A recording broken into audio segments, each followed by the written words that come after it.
ya está de más de presentarlo, él es Juan Antonio Guedes, lo conocen yo creo que bastante, un sacerdote que ofrece un poco la identidad de lo que significa lo que es la coronación canónica, de una imagen, y es bueno también reflejarlo en esta comunidad cristiana que lo va a vivir el sábado aquí en esta ermita o en la plaza, dependiendo de cómo esté el tiempo.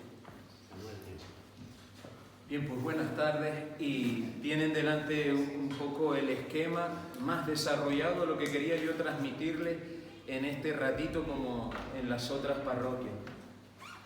Digo más desarrollado porque no es cuestión de leer, sino acentuar aquellos aspectos que a mí me parecen más importantes cuando hablamos de una coronación canónica.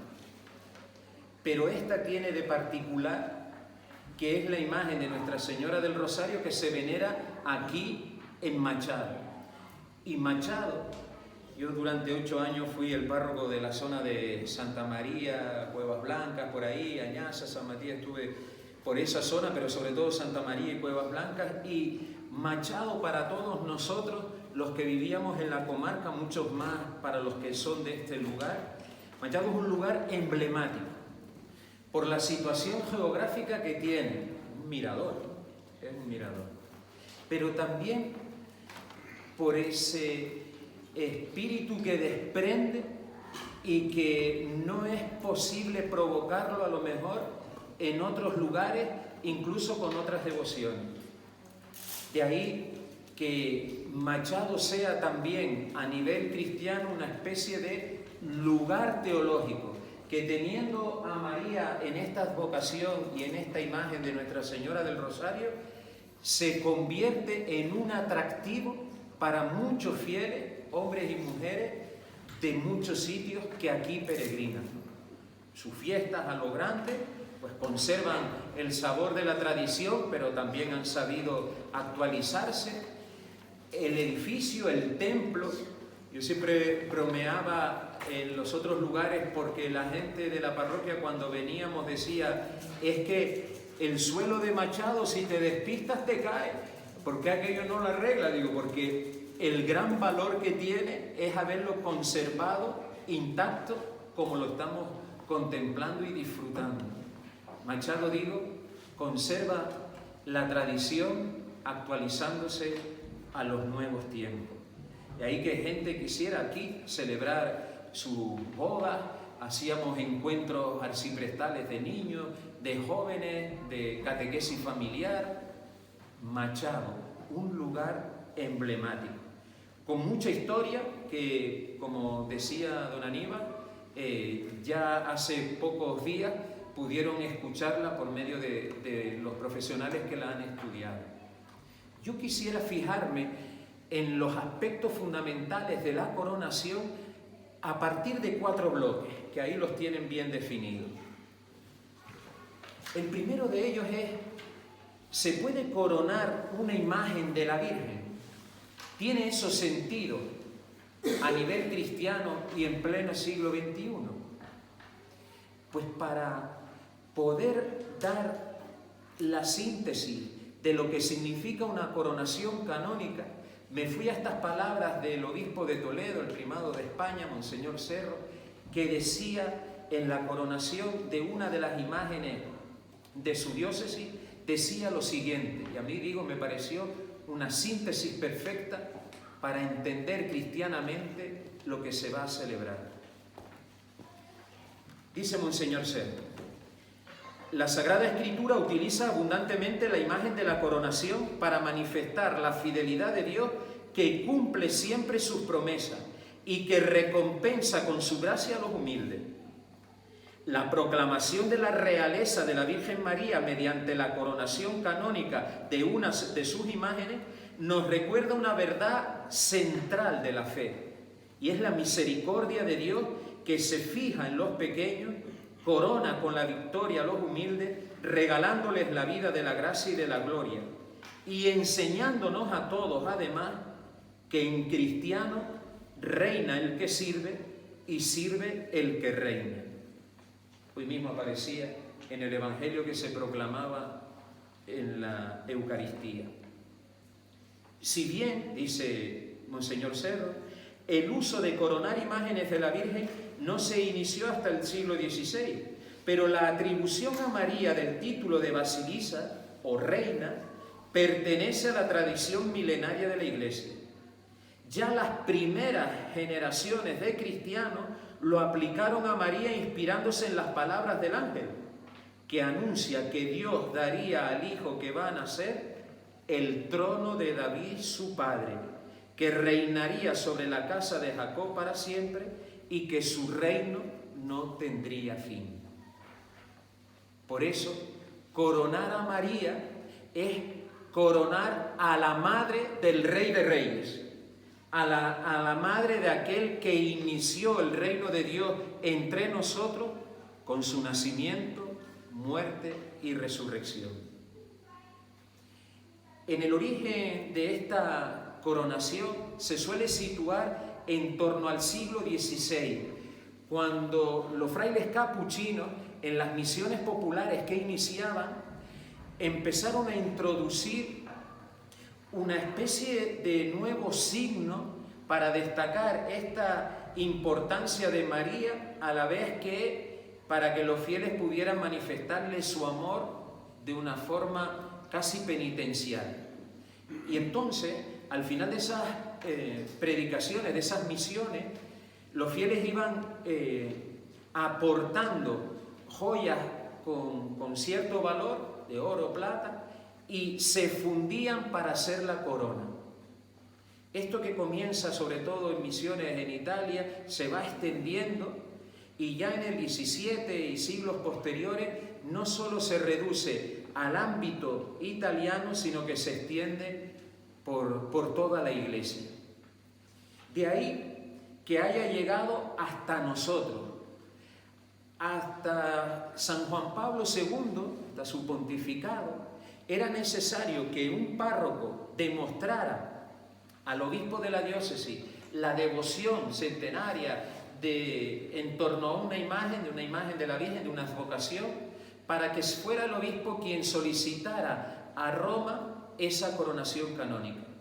Y así tenemos, por ejemplo, nuestra diócesis, cercano aquí y de donde dependían muchas de las parroquias de todo este entorno que se segregaron de la primera y principal, fue la coronación de la Inmaculada Concepción que se venera en La Laguna. San Juan Pablo II introduce la posibilidad de que sean los obispos diocesanos los que disciernan si la coronación conviene o no conviene a partir de la información que le llegue del párroco y consejos pastorales. Y es lo que ha sucedido en este caso. Por eso, quien vendrá a coronar la imagen de Nuestra Señora será el obispo diocesano, siendo previamente don Bernardo quien recibía toda esa información por parte, en este caso, de don Aníbal, quien justificó esa devoción a la imagen de Nuestra Señora del Rosario en esta ermita de Machado. Hay otro tipo de coronación más litúrgica que puede hacer el párroco también, pero esta canónica normalmente en la actualidad se solicita y se aprueba a través del obispo de cada diócesis. Si la primera pregunta era ¿se puede coronar una imagen de María?, la siguiente sería ¿se puede atribuir a María el título de reina? Esto es más delicado. Ahí lo tienen más desarrollado, pero digo, me gustaría sintetizarlo lo máximo posible para no cansarles yo. Atribuir el título de reina a María, por un lado decimos que ya lo hacían los primeros cristianos, puesto que era la madre del Rey de Reyes, pero a partir de la Edad Media se corrió el riesgo de que la piedad popular, no todavía con reflexiones teológicas, porque no existía un tratado de teología monográfico sobre María en la Edad Media, se trataba a María dentro de los tratados teológicos referidos a Cristo, los cristológicos, y eso hizo que en la piedad popular la devoción a María fuera creciendo, quizás sin ponerle límite, al punto que llegó a sustituir hasta el propio Jesucristo. Y algo de eso ha llegado a la actualidad. Yo a veces pongo ejemplos así un poquito más coloquiales, pero porque a mí me ha pasado como sacerdote y en mi pueblo con otra vocación de donde yo procedo respecto a la imagen del rosario, pues también sucede. Y es que hay cristianos y cristianas que se conforman con su relación con María. Yo, en la parroquia me suelen decir a veces: padre, usted no me verá mucho a mí aquí en misa, ni confesando, ni eso, pero yo soy cristiano, yo todos los meses voy a Candelaria, entro allí, saludo a la Virgen, mi mujer se queda en misa, me echo el cortadito fuera, la espero y cuando sale nos vamos.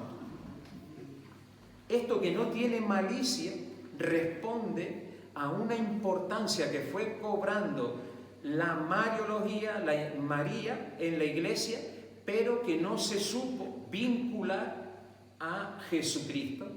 Pues la importancia de María simplemente nos viene porque es la elegida por Dios para ser la madre de su Hijo. Es más, todos los privilegios marianos, resumidos en la teología de la Iglesia en 4 dogmas, vienen precisamente marcados por ser la elegida para la Madre de Jesús.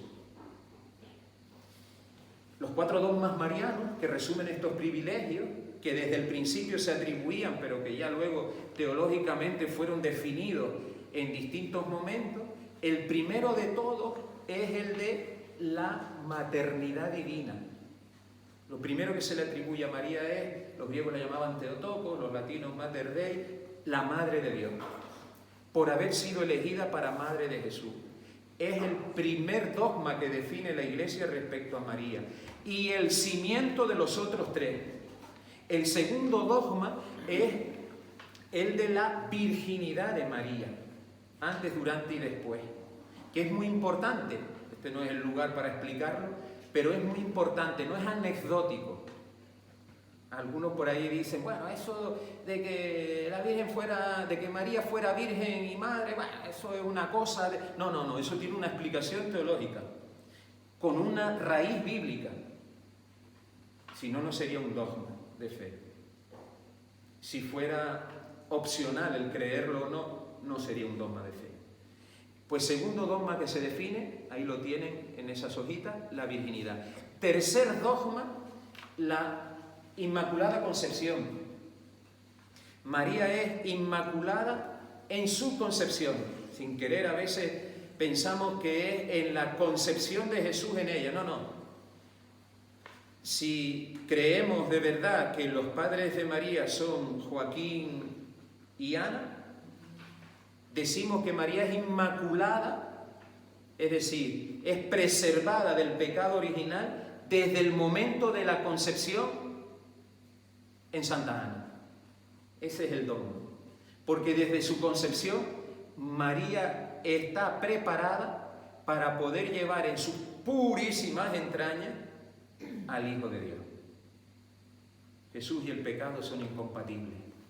Las entrañas de María no podía estar contaminada de pecado. Por eso decimos que aun siendo criatura como nosotros, humana, fue preservada del pecado desde su concepción.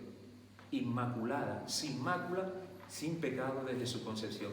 Y el último dogma, porque tiene como un itinerario, aunque las fechas verán cuando las comprueben ahí que son distintas, pero hay como un itinerario en los dogmas. El último es María asunta al cielo. Es decir, terminado el curso de su vida terrena, no sabemos si se durmió o si murió, terminado el curso de su vida terrena, es asunta el cuerpo y alma al cielo.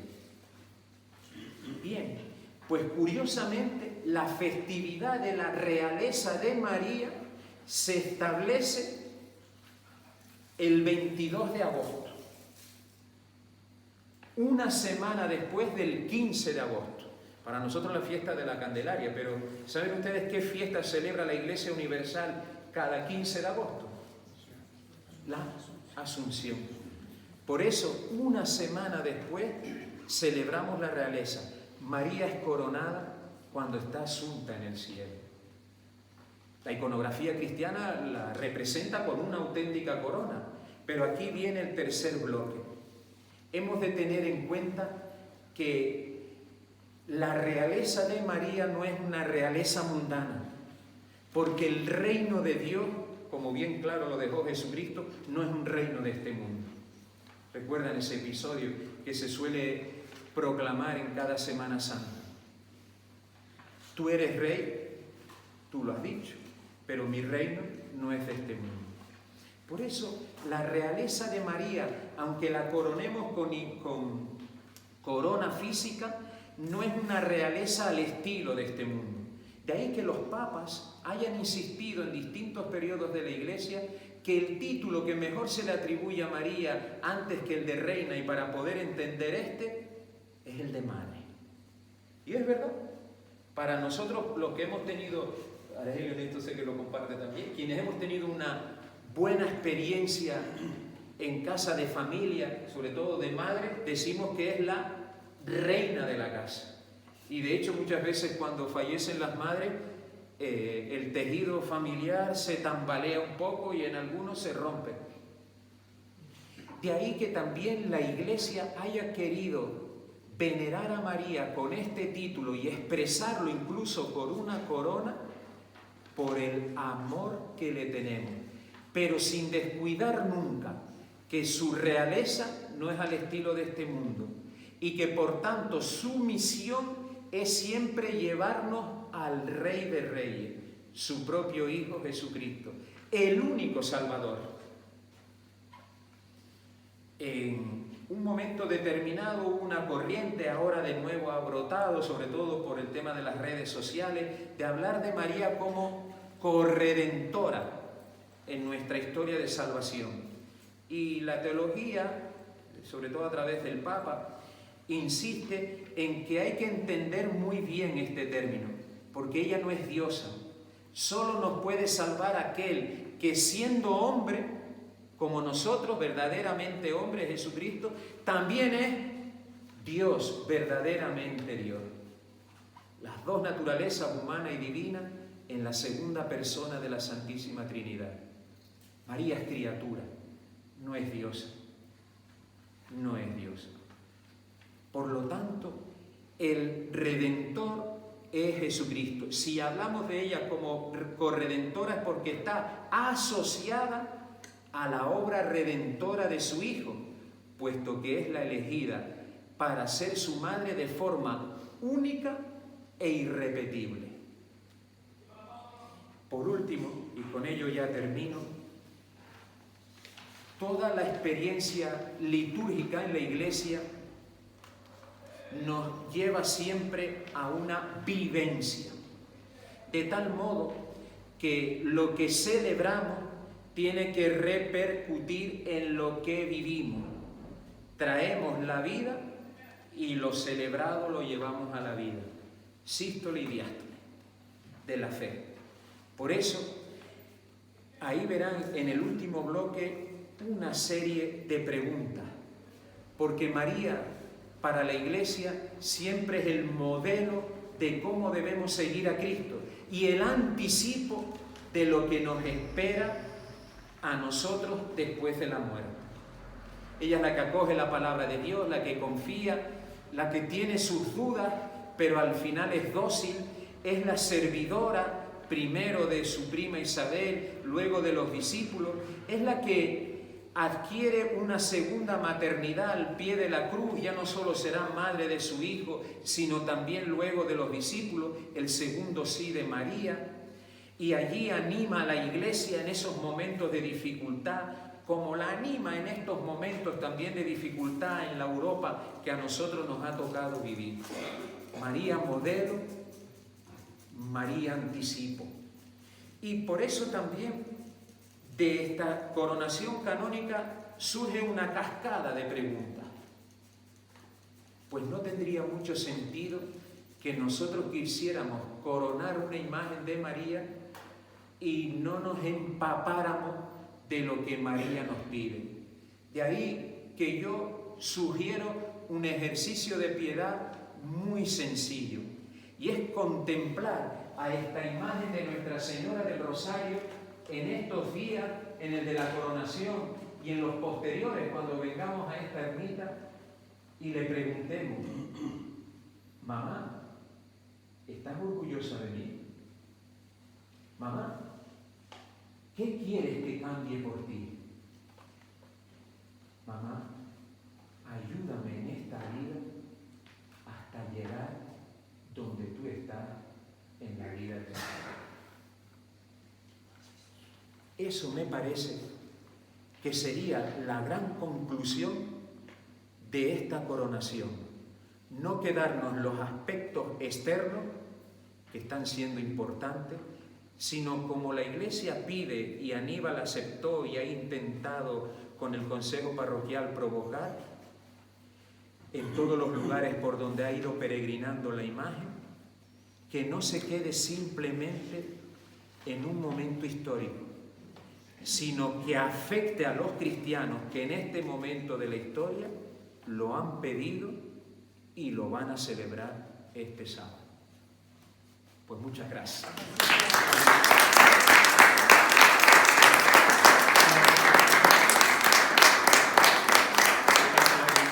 Ahí tienen la oración típica de la Iglesia que llama a la Virgen Madre y Reina, que es la salve. Pues damos pie a lo que viene a continuación. Sí, hay una pequeña obra de teatro que es de La Ciervita y es muy bonita también, así que les invitaría a que quede. ¿Cuánto dura? 22 minutos. 22 minutos. Pues yo creo que es nada y lo vemos y lo contemplamos.